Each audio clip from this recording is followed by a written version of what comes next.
Welcome everyone to Space Food Truck. I'm very excited to be playing this game.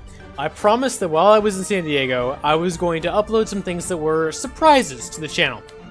This may not be a great surprise because I did sort of spoil it during my new channel intro that you might have seen. I did mention that I would want to do some at some point on Space Food Truck, and the reason is because this is an amazing game. It is difficult, it's strategic, but it can be played by pretty much all ages, so it's great.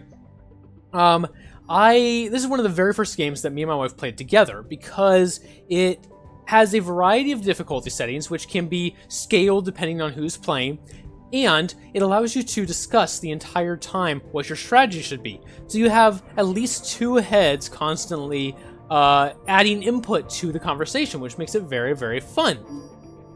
Now, you can play single player, that's the local play here, or you can do online play with anyone on your Steam account, or you can invite them yourself. That all works very, very well. I'm going to do some single player sessions for this channel just to start with, and maybe if there's enough interest, maybe I'll get my wife to come on and record some with me. That could be fun. But let's talk about this game. It is first and foremost a deck building CCG. Now, if you're not familiar with those terms, basically what that means is that each of these characters, there's 4 characters in the game, and each of the 4 has their own deck of cards that they can draw from. And as you go through the game, you can add or remove cards from their decks to specialize them in the way that you want. And as you get more cards, it can be difficult at times to get the card you need when you need it. And so there is a great deal of strategy in what cards you give each one and how you can get rid of cards, which is kind of difficult in some cases, how you can get rid of cards from their decks that you don't want. The game, for its part, will often give you cards that are terrible on purpose. It will give you these cards as bad events, and it'll be up to you to figure out how to deal with them. Let's go ahead and get into game, and I will take the first 5 or 10 minutes to explain exactly how the game works as we're playing the first couple of rounds. And so hopefully everyone is on the same page if you haven't played this before. Alright, we're going to do a local play session. And I have a couple games here that I was in progress with. You can see I usually play on Tie Hot, but we're going to start a new game. Alright, there are 4 difficulty settings. There weren't 4 when the game first came out. They have added one since. There were originally just 3. But now there are 4. Mild, Medium, Tie Hot, and Dragon Sweat. The difference in the difficulty settings is, well, varies. Most difficulty settings have an increase in the difficulty of the ingredients you have to find, because after all, you are a food truck. You're trying to make meals to give to different people on different planets and get good reviews, essentially. And so the different recipes will be much more difficult to complete because the ingredients that they require will be harder to find on the higher difficulties. Other than that, your ship will start with worse stats. You have to worry about your ship exploding, and your ship has shields and engines, and those have to be kept in good repair. And if you start on a later difficulty, let's take Tie Hot for instance, your ship begins with weak stats, recipes use lots of hard-to-find ingredients, and a random door, lab, and draw pod are broken right from the start of the game. Compare that to Medium, where the ship begins with average stats, slightly better, the recipes use hard-to-find ingredients but not rare ones, and one of your players just starts the broken draw pod, not nearly as bad. Mild, your ship is very durable, it's in perfect shape, the recipes are very simple, all the ingredients are easy to find, and crisis events all deal half damage. This is a very easy setting. So if you're brand new to the game, or if you have a younger one or someone who is not used to playing video games like my wife was, you might want to start with Mild. Alright, and then we have Dragon Sweat. Dragon Sweat, you start the game with the same conditions as Tie Hot, but every draw pod is broken. That means that every character is going to draw one less card every turn until you can repair them. And you have to deliver all 3 recipes before a special crisis expires, meaning there is a time limit. There is not a time limit on any other mode. Dragon Sweat is the only one. This mode is hard. Capital H-A-R-D. Very, very tough. I would not suggest that anyone start on this mode. No matter how good you think you are at video games, this is rough. Medium is beatable on an average play session. Tie Hot, I beat most of the time. But that still means that, 40% of the time I don't beat it. So for this video, I am going to do Tie Hot because, what's life without a little danger? And I will show you what my strategy is for what cards to give to which people, what items to give to which people, and how I go through the game and try to succeed, and we'll see how it goes. Now, like most strategy games, there is some element of randomness here, but all those elements of randomness can be controlled and predicted, and I will show you how to do that as well. Okay, let's get started, and we're going to get started on Tie Hot. Now, normally when you start with 2 different players, you can choose which characters you want to play. 2 or more players, I should say. If you start with 4, each of you will play with one of the characters. If you do 2 players, then each player will pick which 2 they want to do, and the game will assign them based on your ranking. As I am playing single player, I will be in control of all 4. Alright, space. Sprinkled across its vastness are more exotic flavors than any single tongue could hope to fathom. We, the Galaxy Gourmet crew, risk our lives to bring the finest dishes from across the stars right to your home planet. And to earn money, also, so that we can repair our creditors for this very expensive spaceship. The captain has plotted our course, the chef has selected some signature recipes, the engineer says all systems are go, and the scientist, well, we prefer not to ask what he's up to anymore. All we're missing is fresh ingredients and hungry customers. Alright, let's get going.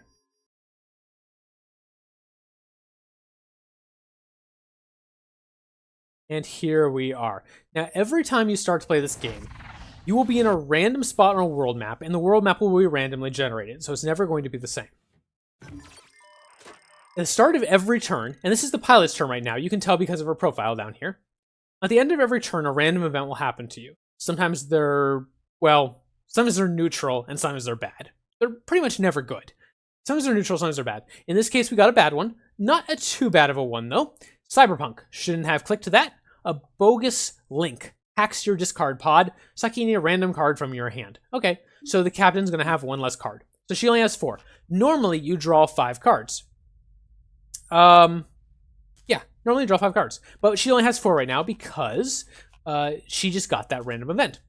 Now, let's take a look at our ship before we go much further. We got a couple things here that we want to take care of, or take a look at least. We have 2 shields. That's pretty low. In mild, you start with 4, I believe, and in a Tie Hot, you start with 2, and 2 engines. That means that you can stack up enough fuel to go to 2 planets in 1 turn if you want to. It's usually not a good idea, and we'll talk about why that is when we get to the end of the pilot's turn. And then we start with 5 HP. In medium, you start with 7. In mild, you start with 9. So HP scales, and we have 5. Now, you cannot ever regain HP. If you ever lose HP, then that HP is gone, and if you ever get to 0, then you lose the game. You can prevent yourself from taking HP damage by having shields. They will absorb damage before your HP will. And shields can be recharged, so that makes them very useful. And it also means that, and this is one of the first things we're going to talk about, getting your shields up to full and keeping them there is one of the most important things you can do if you hope to win this game. Alright, every player starts with a certain amount of cards, and you can see which cards they have by hovering over them. Right now, this doesn't mean that much because you probably don't recognize any of these cards, but as you get to know the cards, and it's not that hard, there's not that many of them, then being able to hover over them and see what they have in their hand is very useful. You can also go to your discard, and you can see that the random event sucked a card from our hand to put in the discard. That's our engage card. Anything that's in your discard will be reshuffled and then redealt to you once you've run out of cards in your draw pod. And you can see right now we have 5 cards in our draw pod, 1 card in our discard, and then our 4 in our hand. We can also on this screen scroll through our other characters. So the chef has his normal 5 cards because he didn't have that bad event happen to him. And here they are. He's got 0 in his discard, he's got 5 in his draw pod. So every character starts with approximately 10 cards, essentially. And here we have 5 and 5, 6 and 4 actually, because the engineer has a broken draw pod. Remember when we looked at the beginning of the game, it said that in Tie Hot, 1 character will start with a broken draw pod. And you can see by this icon over the engineer's head that he is the one who started with a broken draw pod. So he only drew 4 cards. That means he has 6 still in his draw pile, 0 in his discard, but 4 in his hand. Okay. Every character starts with a decent amount of these cards, Galaxy Gourmets. These are basically filler cards. They're all worth 1 power and 1 cost.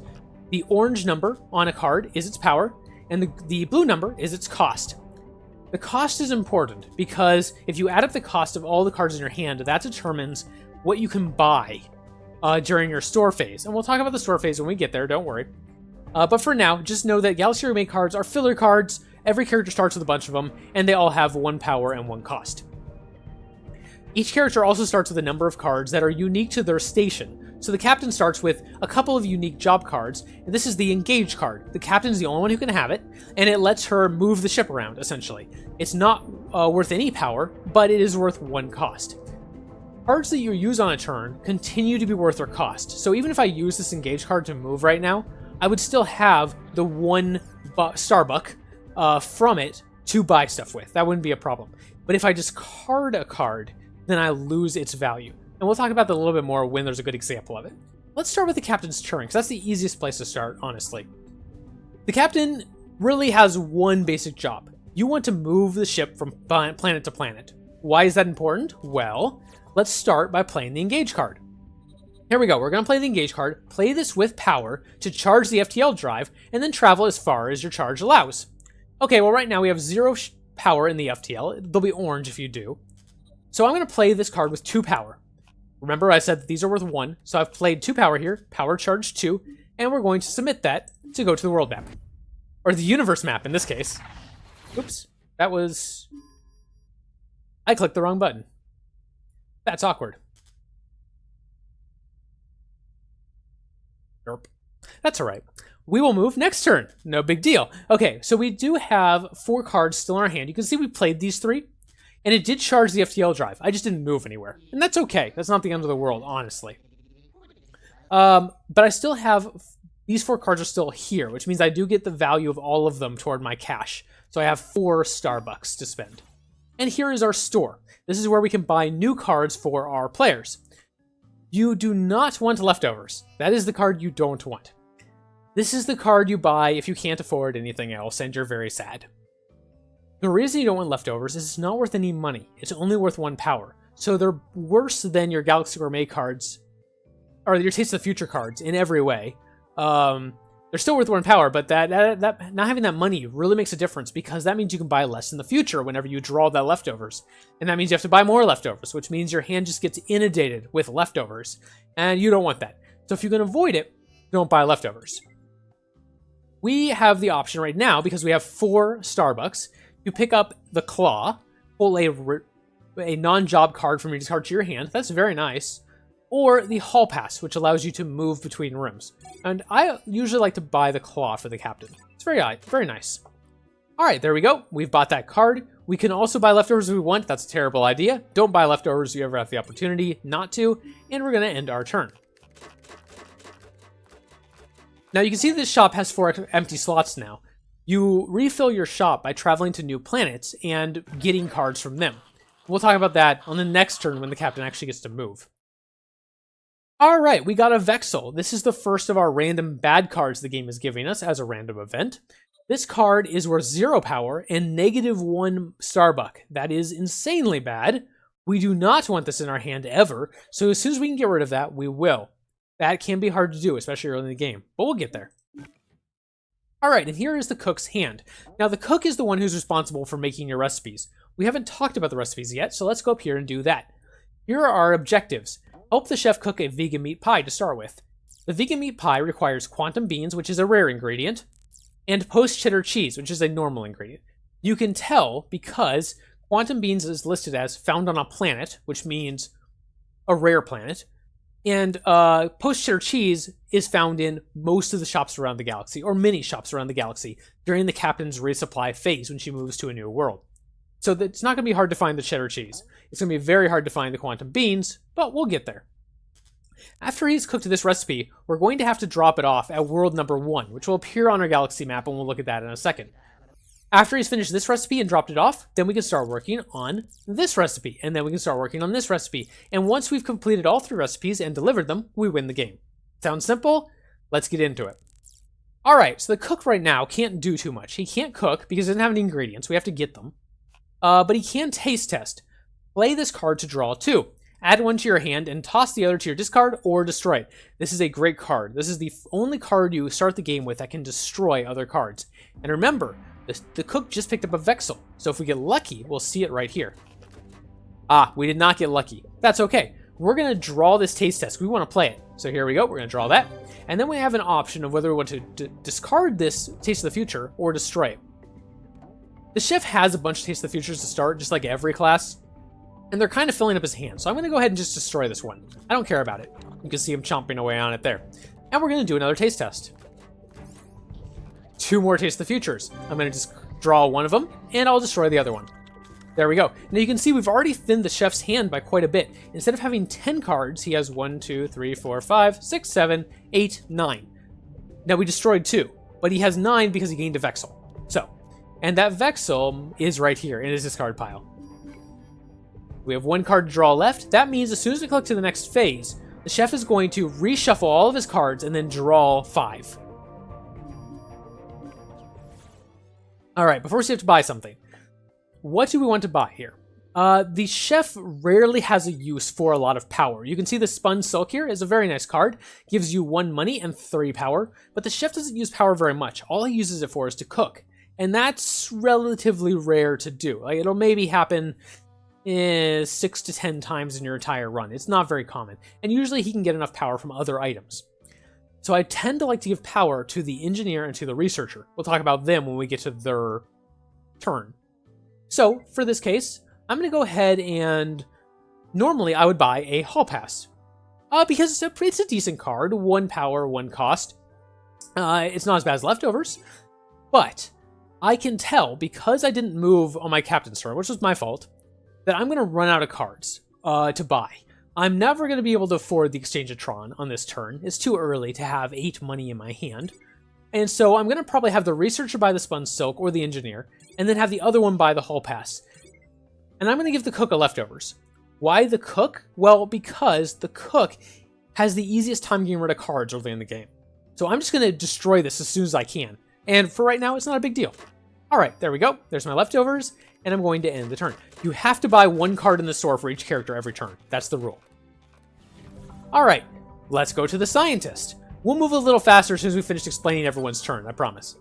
Oh, but we have our bad event first. A terrible person has fallen asleep at the wheel, and his ship is on a collision course with ours.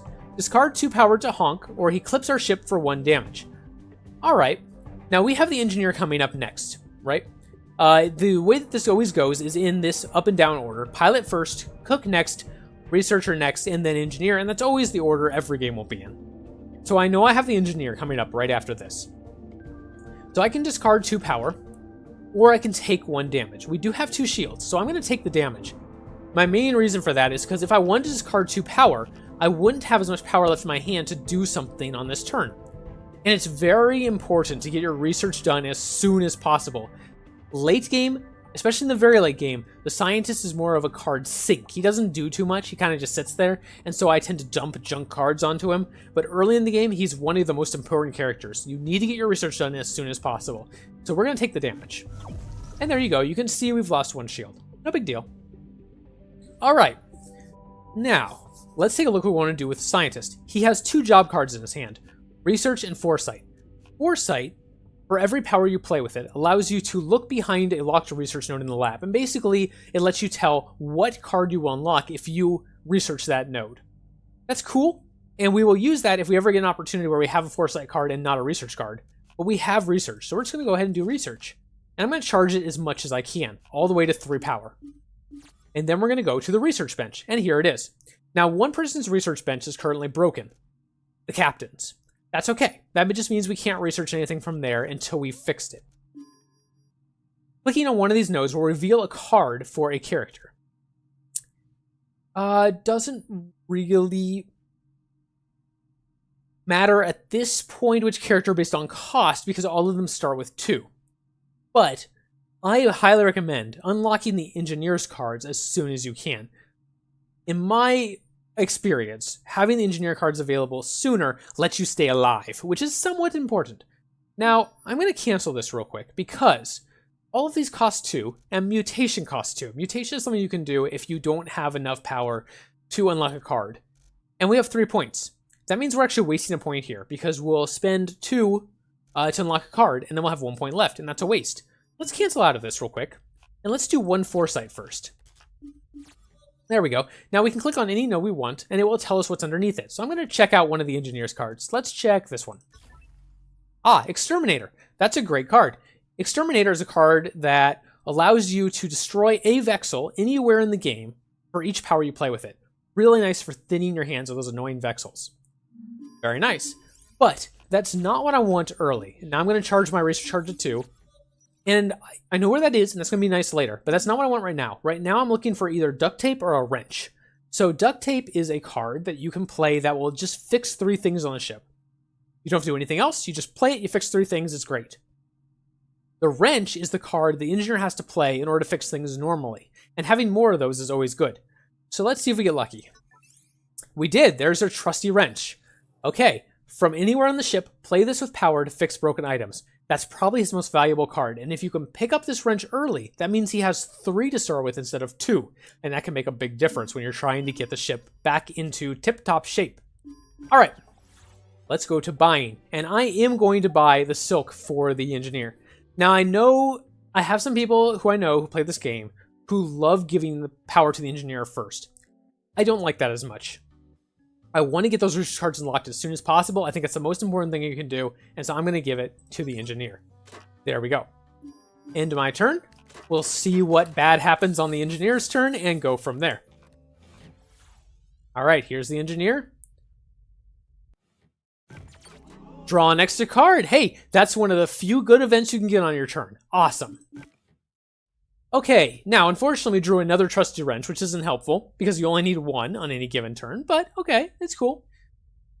So now we have to decide what we want to fix. And there's a lot of stuff to fix already because we started on tie hot and things start broken. So we've got our lab pod here we need to fix. That costs 2 power. Our draw pod for the engineer, which is very important to get going. That costs 2 power to fix. The door costs 1 power if we want to fix that. And then each point of shields also costs 1 power. You can see we only have 2 power in our hands, so we're limited to fixing 2 things, and that's it. That's rough. I really want to get the shields back up to full. That's one of the most important things you can do on any given turn, but I also really want the engineer to be able to draw all of his cards every turn. That's extremely important as well. So, what to do? I'm going to think about it for a second. Now, I know that the engineer is not going to draw a Wrench next turn. How do I know that? Because there's 1 in his discard. We just unlocked this one. It automatically goes to his discard, and then he has 2 in his hand. That's all of the Wrenches that you start with. You only start with 2, and then we already unlocked 1, so that's 3. So he's going to draw 4 cards next turn because he has the draw pod broken, so he's only going to draw 4 instead of 5. And I know there's no Wrenches in here. So that's bad. That means he's not going to be able to repair the ship next turn, which means it's crucial to repair it this turn. So 1 of these power is going to go to the shields, no matter what. And that means you only have 1 power left. And 1 power won't fix the draw pod, and it won't fix the research station. So I could fix 1 shield and fix a door, or I can use the upgrade card. Play 1 power with it to add a point to your FTL engine or shield capacity. So I'm going to do that. There we go. I'm going to choose shields. That's the most important thing to get done early. And then I will go ahead and fix 1 of those shields because we have 1 power left, and do 1 shield. You can see here it says 2 power to fix the draw pod, 1 power to fix the door, 2 power to fix the lab station. There we go. So we're back up to choose shields. We have a new empty shield we can hopefully fill at some point in the future. And yeah, we're going to go back around to the captain after we buy a hall pass. There we go. And you can see, like we said, he didn't draw a Wrench. I didn't expect him to. All right, and here we are back at the captain. Draw an extra card. Okay, awesome. Unfortunately, we got 2 engage cards, which doesn't help us, but hey, that's cool. Yeah.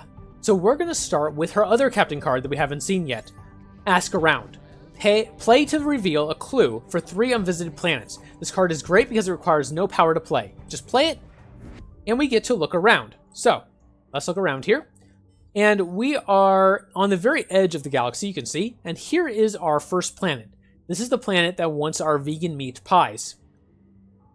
However, we are unlikely to have them ready to go by the time we get here. So we're probably going to come down here and enter the main area of the galaxy and try to look around and find our quantum beans. That's very important to us. So where do we want to ask around? Well, there's really little point in asking around on these planets because we have to go to them. We don't have a choice. we have to go through this area in order to get down to this main section.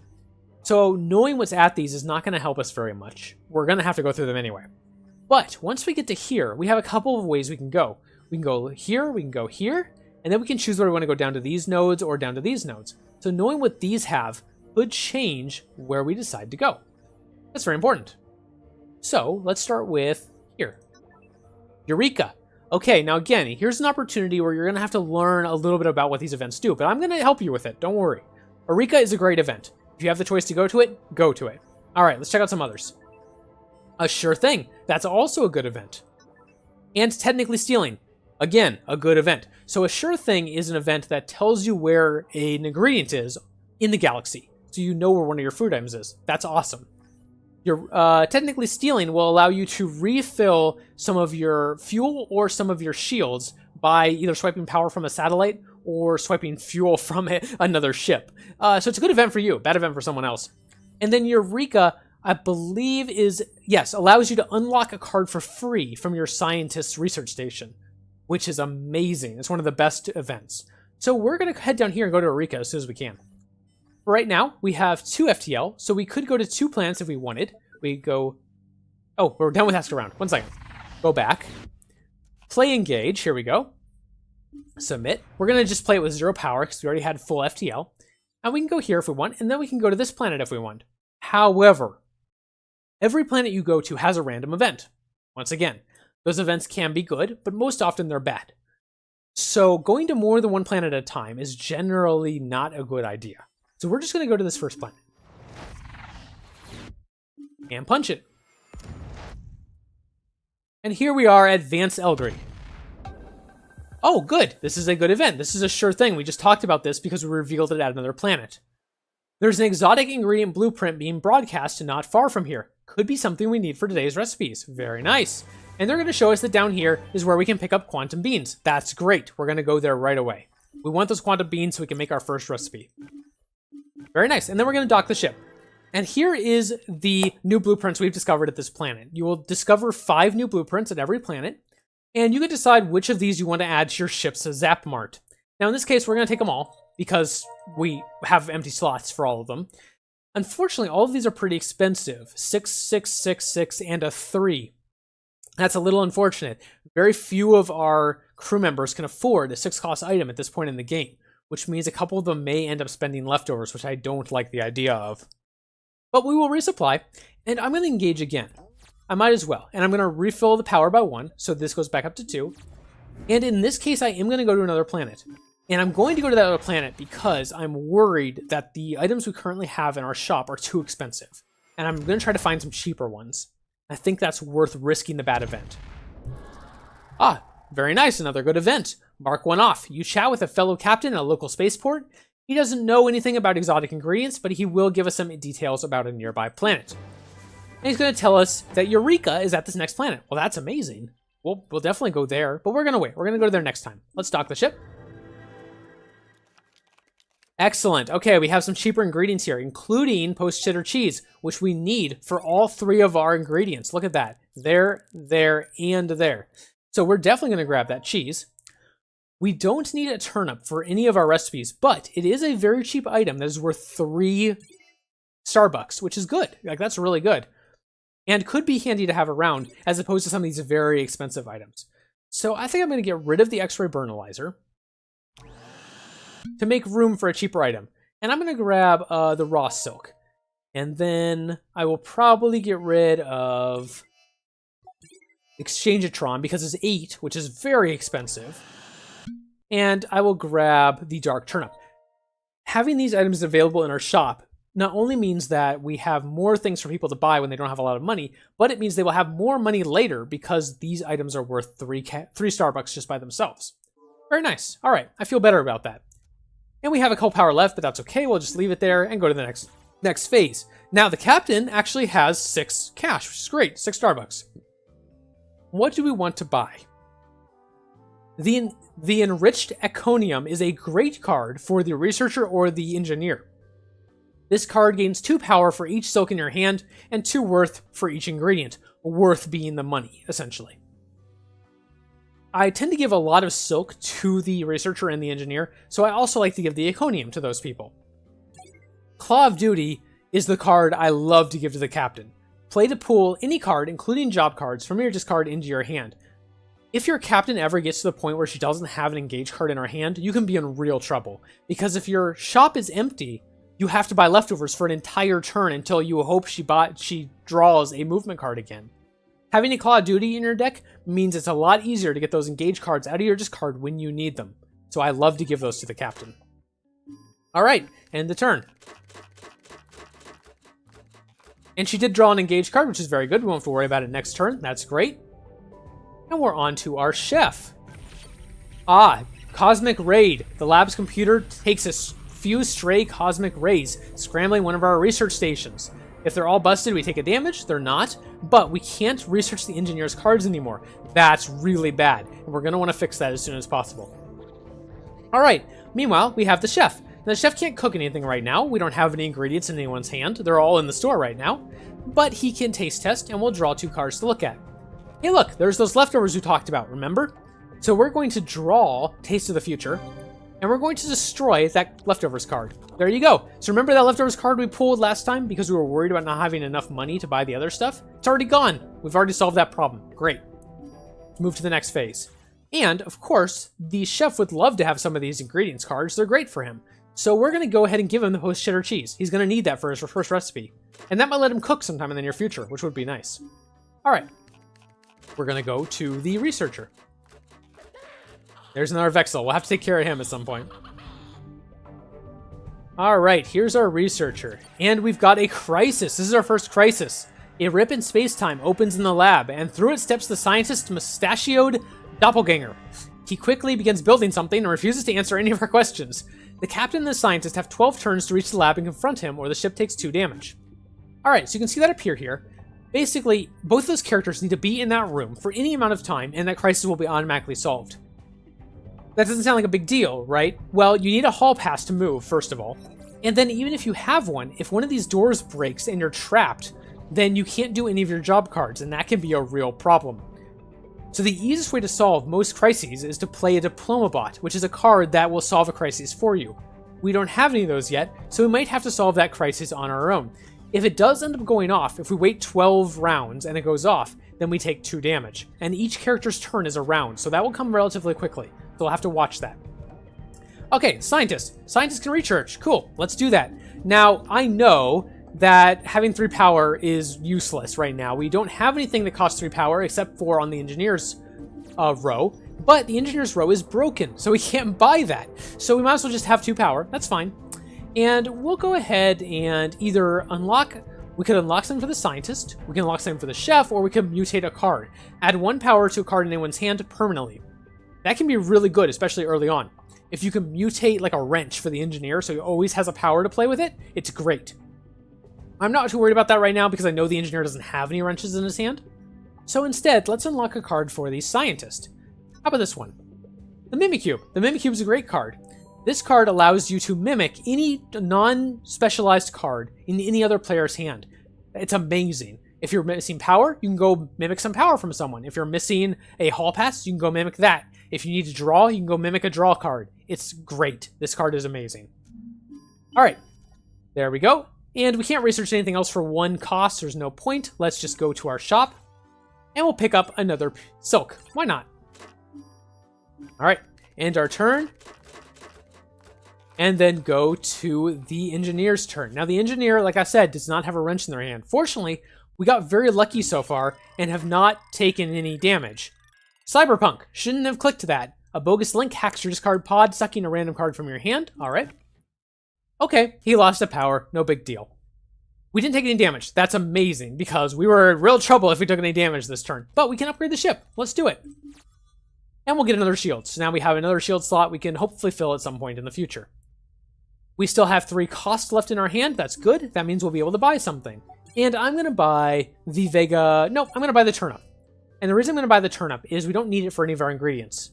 Or any of our recipes. So the chef doesn't really need the turnip. So he doesn't have to worry about getting it. Which means the engineer can just have it. And it will add some extra Starbucks to his hand. No big deal. Okay, there we go.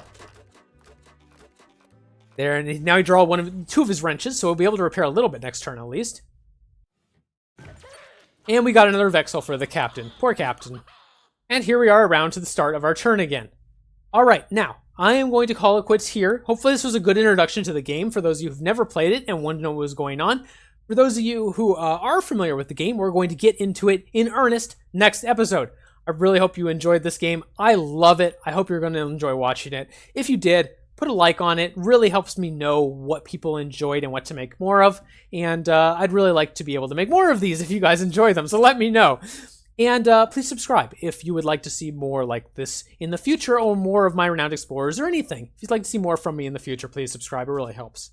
Thank you very much, and I will see you next time.